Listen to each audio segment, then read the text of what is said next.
Hello friends, welcome back. स्वागत है आप सभी का। तो इस चैनल पर हम आपको नेक्स्ट डे के लिए बताते हैं कि कौन सा डाटा आ रहा है और उसका क्या इम्पैक्ट रहने वाला है फॉरेक्स करेंसी पेयर्स और कमोडिटीज के ऊपर। तो यहाँ पर अब हम शुरुआत कर लेते हैं कि 18 अक्टूबर 2023 को यानी कि वेडनेसडे को कौन सा डाटा आ रहा है।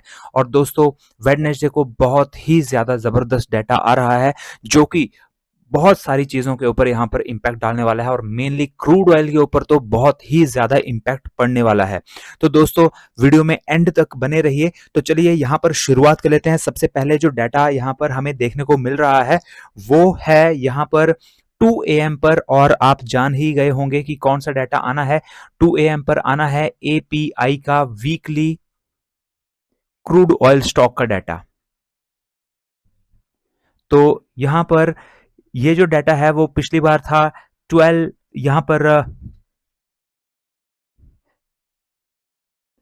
12.940 मिलियन, और इस बार ये -1.267 मिलियन यहाँ पर होने की उम्मीद है। और बहुत ही कम यहाँ पर होने की उम्मीद है पिछली बार से। और अगर ऐसा होता है तो ये क्रूड ऑयल के लिए बहुत अच्छा होगा, क्योंकि अगर यहाँ पर स्टॉक अगर कम हो जाता है क्रूड ऑयल का, या फिर इन्वेंट्री कम हो जाती है क्रूड ऑयल की, तो इसका मतलब है कि उसकी डिमांड बढ़ गई है, तभी स्टॉक उसका कम हो रहा है। और आगे आने वाले टाइम में इसका मतलब ये भी होता है कि सप्लाई की थोड़ी दिक्कत हो जाएगी क्योंकि कम है स्टॉक। तो ये पॉजिटिव चीज़ होती है क्रूड ऑयल के लिए, और इसकी वजह से क्रूड ऑयल ऊपर की ओर को जा सकता है। लेकिन ये डाटा 2 AM पर आ रहा है दोस्तों, और इस टाइम दो सबसे बड़ी मार्केट्स, जो क्रूड ऑयल की दो सबसे बड़ी मार्केट हैं, इंडिया और चाइना। चाइना नंबर 1 पे आता है और इंडिया नंबर 3 पे आता है। ये दो बड़ी मार्केट जो होती हैं वो क्लोज होती हैं, और इस वजह से 2 बजे आपको मूव शायद देखने को नहीं मिलेगा। लेकिन इसका इम्पैक्ट जब हमारी मार्केट, इंडिया की मार्केट और साथ ही चाइना की मार्केट खुल जाएंगी, तो उसके बाद इनका इम्पैक्ट अच्छा खासा आपको देखने को मिल सकता है। और दूसरा, इसका फायदा एक और जगह होता है, शाम को 8 बजे भी इन्वेंट्री का डाटा आना होता है क्रूड ऑयल का, सेम डे, जो कि मैं आपको वीडियो के एंड में बताऊंगा। उसके ऊपर भी इसका इम्पैक्ट पड़ता है। जैसा डाटा यहाँ पर आपको 2 AM पर देखने को मिलता है, मोस्ट प्रोबेबली वैसा ही डाटा आपको वहां पर भी देखने को मिलता है। तो वहां पर हम एक तरीके से मेंटली प्रिपेयर हो जाते हैं कि किस तरफ को डाटा आने वाला है। तो 2 AM पर ये डाटा आना है, और हम आपको हमारे जो टेलीग्राम चैनल है उसके ऊपर भी इसका अपडेशन दे देंगे। अगर आपने हमारा टेलीग्राम चैनल ज्वाइन नहीं किया है तो उसका लिंक आपको इस वीडियो के डिस्क्रिप्शन बॉक्स में मिल जाएगा, वहां से आप ज्वाइन कर सकते हैं। तो ये हमारा सबसे पहला डाटा है जो कि आप देख सकते हैं, बहुत ही इंपॉर्टेंट डाटा है, और क्रूड ऑयल और यूएस ऑयल के ऊपर इसका इंपैक्ट दिन के दौरान पड़ने जा रहा है। नेक्स्ट जो डाटा यहाँ पर आ रहा है वो भी बहुत ही ज्यादा इंपॉर्टेंट डाटा है दोस्तों, और वो डाटा है चाइना का डाटा, और इम्पैक्ट यूएसडी सीएनएच के ऊपर तो पड़ता ही है, लेकिन इसका भी इम्पैक्ट पड़ेगा क्रूड ऑयल के ऊपर अगेन, और साथ ही यूएस ऑयल के ऊपर भी। और जैसा कि मैंने आपको अब बताया कि 7:30 बजे हालांकि चाइना की मार्केट ओपन हो चुकी होगी, लेकिन इंडिया की मार्केट अभी भी ओपन नहीं होगी। मूव आपको देखने को मिल जाएगा यूएस ऑयल में, और यूएस ऑयल में जो मूव दिखेगा उसके बाद यहाँ पर जो इंडिया की जो मार्केट है वो जब ओपन होगी 9 बजे एमसीएक्स की मार्केट, तो उस टाइम क्रूड ऑयल में गैप अप या फिर गैप डाउन की, यहाँ पर हमें बहुत बड़ा गैप अप या गैप डाउन देखने को मिल सकता है। तो यहाँ पर आप यहाँ पर नजर रखिए इसके ऊपर, और हम आपको टेलीग्राम चैनल पर भी इसका अपडेशन दे देंगे। और जो डाटा आ रहा है उसकी हम बात कर लेते हैं। जो डाटा आ रहा है दोस्तों वो आ रहा है जीडीपी का डाटा। अब आप देख सकते हैं कि जीडीपी कितना इंपॉर्टेंट डाटा होता है किसी भी देश के लिए। और यहाँ पर चाइना का डाटा आ रहा है, और चाइना नंबर 1 इंपोर्टर है क्रूड ऑयल का, तो यहाँ पर क्रूड ऑयल के ऊपर उसका इंपैक्ट पड़ेगा। पिछली बार 6.3 था, इस बार 4.4 होने की उम्मीद है, घटने की उम्मीद है। अगर जीडीपी घटती है तो यहाँ पर क्रूड ऑयल के लिए और यूएस ऑयल के लिए अच्छी बात नहीं होगी, वो दोनों यहाँ पर गिर सकते हैं अगर यहाँ पर जीडीपी कम आती है चाइना की। और आपने पहले भी देखा है, जब भी चाइना का डाटा आता है तो हमें हमारा जो उसका जो इम्पैक्ट है वो काफी टाइम तक पूरे दिन के दौरान पड़ता रहता है। तो यहाँ पर आप इसके ऊपर नजर रखिए। और 7:30 बजे यही डाटा नहीं आना है चाइना का, इसके अलावा एक और डाटा सेम टाइम पर चाइना का आना है, और वो है इंडस्ट्रियल प्रोडक्शन का। तो इंडस्ट्रियल प्रोडक्शन 4.5 थी, 4.3 होने की उम्मीद है, मीन्स ये भी घटने की उम्मीद है दोस्तों। तो यहाँ पर अगर जीडीपी भी घटता है, इंडस्ट्रियल प्रोडक्शन भी घटता है, और साथ ही एक और डाटा आ रहा है अनएम्प्लॉयमेंट रेट का उसी टाइम, तो ये 3 डाटा एक साथ ही आ रहे हैं चाइना के, और ये 5.2 था, इस बार भी 5.2 ही रहने की उम्मीद है। तो अगर यहाँ पर ये डाटा जैसा कि एक्सपेक्टेड है, ये फोरकास्टेड यहाँ पर बता रखा है, तो जैसा कि फोरकास्टेड है वैसा ही अगर आता है एक्चुअल में भी, मींस कम ही आता है, तो उसकी वजह से यहाँ पर चाइना के लिए वो अच्छा नहीं होगा, और अगर चाइना के लिए अच्छा नहीं होगा तो क्रूड ऑयल और यूएस ऑयल के लिए भी वो अच्छा नहीं होगा। तो उसकी वजह से यहाँ पर नेगेटिव इम्पैक्ट हमें देखने को मिल सकता है। लेकिन अगर अपोजिट होता है, अगर ये पॉजिटिव साइड को आता है, 6.3 से ज़्यादा आता है, 4.5 से यहाँ पर ज़्यादा आता है, ये 5.2 से कम हो चुका होता है अगर अनएम्प्लॉयमेंट रेट, तो वो चीज़ें अच्छी होंगी चाइना के लिए, और उनकी वजह से क्रूड ऑयल और यूएस ऑयल ऊपर की ओर को जा सकते हैं। तो यहाँ पर डाटा के ऊपर डिपेंड करेगा पूरा का पूरा कि क्या डाटा आता है, उसके बेसिस पर यहाँ पर मूव हमें देखने को मिलेगा। तो यहाँ पर नेक्स्ट जो डाटा अब यहाँ पर आ रहा है दोस्तों, उसको जानने से पहले यहाँ पर अगर आपने अभी भी यहाँ पर आप देख सकते हैं कि ये डाटा इस टाइम आना है, और इस टाइम जो है वो क्रूड ऑयल में आप ट्रेड नहीं ले पाएंगे, क्योंकि एमसीएक्स जो है वो 9 बजे ओपन होती है, लेकिन यूएस ऑयल में आप ट्रेड ले सकते हैं। लेकिन अगर आपके पास फॉरेक्स ट्रेडिंग अकाउंट है तभी आप ऐसा कर सकते हैं। यूएस ऑयल में ट्रेड लेना बहुत ही ईजी है दोस्तों, और बहुत ही सस्ता भी है, क्योंकि यहाँ पर जब आप ट्रेड करते हैं तो आप सिर्फ $3.50 से ही आप यहाँ पे शुरुआत कर सकते हैं यूएस ऑयल में, जबकि क्रूड ऑयल में आपको लाखों रुपए पहले रखने पड़ते हैं एज मार्जिन, और उसके बाद ही आप ट्रेडिंग कर सकते हैं क्रूड ऑयल में। तो क्रूड ऑयल में छोटे जो इन्वेस्टर्स होते हैं उनके लिए काफी दिक्कत होती है क्रूड ऑयल में इन्वेस्टमेंट करना, ट्रेडिंग करना। यूएस ऑयल में बहुत ही ईजी होता है। तो यहाँ पर यूएस ऑयल में ट्रेड करने के लिए दोस्तों एक्सनेस पर अपना फॉरेक्स ट्रेडिंग अकाउंट ओपन कर लीजिए। सबसे बेस्ट प्लेटफॉर्म है फॉरेक्स ट्रेडिंग में, अगर आप ट्रेडिंग करना चाहते हैं, इससे बढ़िया प्लेटफॉर्म पूरी दुनिया में नहीं है, और बहुत सारी कंट्रीज में ये फैला हुआ है, और इसके ऊपर आप आंख बंद करके भी भरोसा कर सकते हैं। मैं पर्सनली इसका यूज करता हूं, और मेरा एक्सपीरियंस एक्सनेस के साथ बहुत बढ़िया रहा है।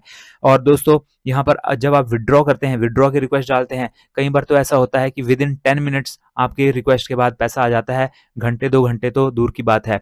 तो दोस्तों बहुत ही बढ़िया प्लेटफॉर्म है, और कोई भी दिक्कत इसमें आपको नहीं देखने को मिलती है, और सबसे भरोसेमंद ये आपके लिए यहाँ पर एक्सनेस का प्लेटफॉर्म फॉरेक्स ट्रेडिंग के लिए है। तो दोस्तों अब हम यहाँ पे बात कर लेते हैं कि नेक्स्ट जो डाटा है वो क्या आ रहा है। तो नेक्स्ट डाटा यहाँ पर आ रहा है, यहाँ पर नेक्स्ट डाटा आ रहा है 11:30 AM पर दोस्तों, और वो भी बहुत इंपॉर्टेंट डाटा है, क्योंकि जो डाटा आ रहा है वो आ रहा है ब्रिटेन का, जो कि इंपैक्ट डालेगा जीबीपी यूएसडी के करेंसी पेयर के ऊपर। और आप देख सकते हैं किसका डाटा है, सीपीआई का डाटा। दोस्तों सीपीआई का डाटा अगर आप मेरी वीडियोस पहले से देखते हैं तो आपको पता ही होगा कि सीपीआई का डाटा कितना इंपॉर्टेंट होता है, और कोई भी कंट्री का सीपीआई यानी कि इन्फ्लेशन का ये डाटा डिसाइड करता है कि फ्यूचर में उनके इंटरेस्ट रेट क्या रहने वाले हैं, बहुत दूरगामी इसके परिणाम होते हैं। तो बहुत ही ज्यादा इंपॉर्टेंट ये डाटा होता है, और सीपीआई का डाटा यहाँ पर 6.7 पिछली बार था इनका, और इस बार ये 6.5 होने की उम्मीद है, मींस घटने की उम्मीद है। अगर ये कम होता है तो जीबीपी यूएसडी भी नीचे की ओर को यहाँ पर गिरेगा। और यहाँ पर जो नेक्स्ट यहाँ पर डाटा आ रहा है वो आ रहा है 2:30 PM पर। और दोस्तों जो डाटा आ रहा है वो भी बहुत ही ज्यादा इंपॉर्टेंट है, क्योंकि उसका इंपैक्ट यूएसडी और यूएसडी के ऊपर पड़ेगा, क्योंकि पूरे के पूरे यूरोप का यहाँ पर सीपीआई का डाटा आ रहा है। तो सीपीआई का डाटा इनका भी आया और इनका भी आया, इसका 11:30 बजे आएगा, इसका 2:30 बजे आएगा। ये जीबीपी यूएसडी के ऊपर इंपैक्ट डालेगा, ये ईयू और यूएसडी के ऊपर इंपैक्ट डालेगा। और 5.2 पिछली बार था, इस बार ये 4.3 होने की उम्मीद है, घटने की उम्मीद है। और अगर ये भी घटता है तो ईयू और यूएसडी नीचे की ओर को जाएगा। अगर ये ऊपर को जाता है, या 5.2 से ज्यादा आता है तो ये ऊपर को जाएगा। ये भी अगर 6.7 से ज्यादा आता है तो ऊपर की ओर को जाएगा। तो यहाँ पर फोरकास्टेड चीजें आपको दे रखी हैं कि फोरकास्ट ये किया हुआ है कि कम होगा दोनों में। और अगर ऐसा ही होता है जैसा कि फोरकास्टेड है तो उसकी वजह से जीबीपी यूएसडी और ईयू और यूएसडी में हमें डाउन साइड को अच्छा मूव देखने को मिल सकता है। तो दोस्तों बहुत ही इंपॉर्टेंट ये डाटा है। और अब हम बात कर लेते हैं कि नेक्स्ट जो डाटा है वो क्या आ रहा है। तो नेक्स्ट डाटा भी कोई कम नहीं है, यहाँ पर बहुत ही इंपॉर्टेंट है। जैसा कि मैंने आपको शुरू में ही बताया था दोस्तों कि बहुत ही इंपॉर्टेंट डाटा आ रहे हैं। और यहाँ पर अब यूनाइटेड स्टेट्स का बिल्डिंग परमिट्स का डाटा आ रहा है।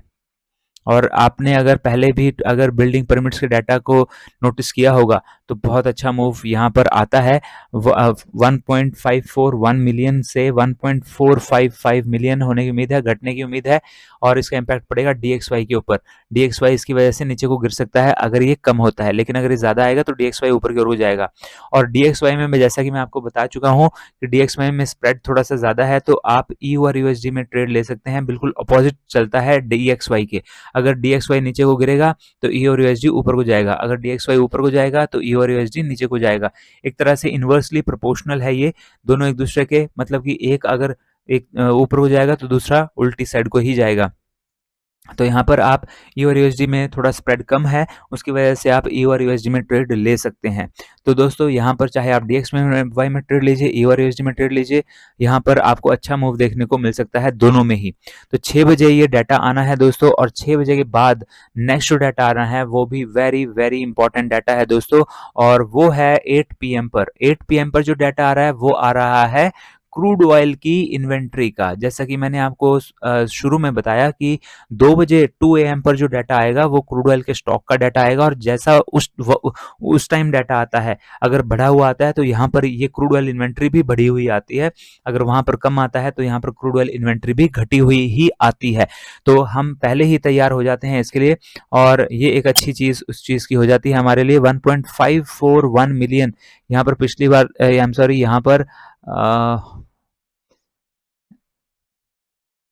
यहाँ पर जो ये डाटा है वो 10.176 यहाँ पर पिछली बार था, और इस बार जो है फोरकास्टेड तो नहीं है।